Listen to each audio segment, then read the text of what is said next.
Everyone, આજે આપણે બનાવીશું પૂરી, પણ આજે હળદરની પૂરી બનાવીશું. તો સૌથી પહેલાં એક વાટકી ઘઉંનો લોટ લેવાનો.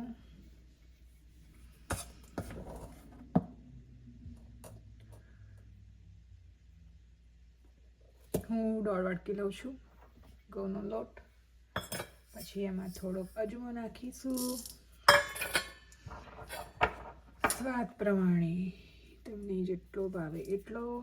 પછી નાખીશું આપણે મીઠું સ્વાદ પ્રમાણે. મોયણ માટે થોડું તેલ નાખીશું.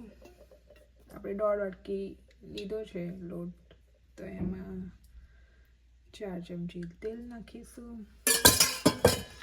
અને હવે થોડી હળદર નાખીશું, એટલે એનાથી સરસ કલર આવશે. અને હવે થોડું થોડું પાણી નાખીને લોટ બાંધી દઈશું.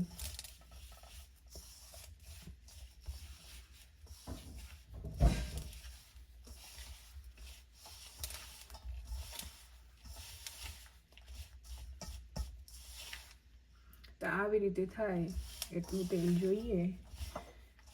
અને હવે પાણી નાખીશું.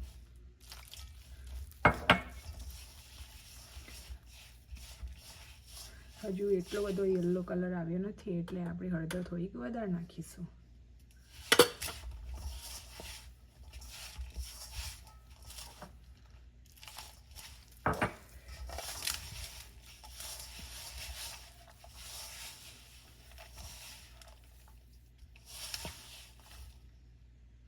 અને ટેસ્ટ કરી લેવાનું.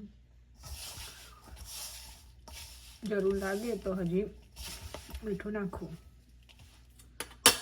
હું થોડું નાખીશ મીઠું.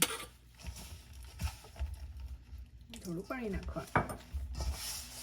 બહુ ઢીલો પણ નહીં અને બહુ કઠણ પણ નહીં. પૂરીનો લોટ બાંધવાનો અને સરસ રીતે મસળવાનો.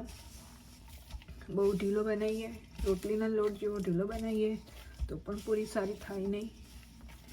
એટલે મીડિયમ બાંધવાનો લોટ. અને બહુ સરસ આછો આછો પીળો કલર આવ્યો છે. બસ આ બંધાઈ જાય એટલે એને 10 મિનિટ રેસ્ટ આપીશું. તો મળીએ બીજા વિડીયોમાં, કે જ્યાં સુધી લોટ આરામ કરે.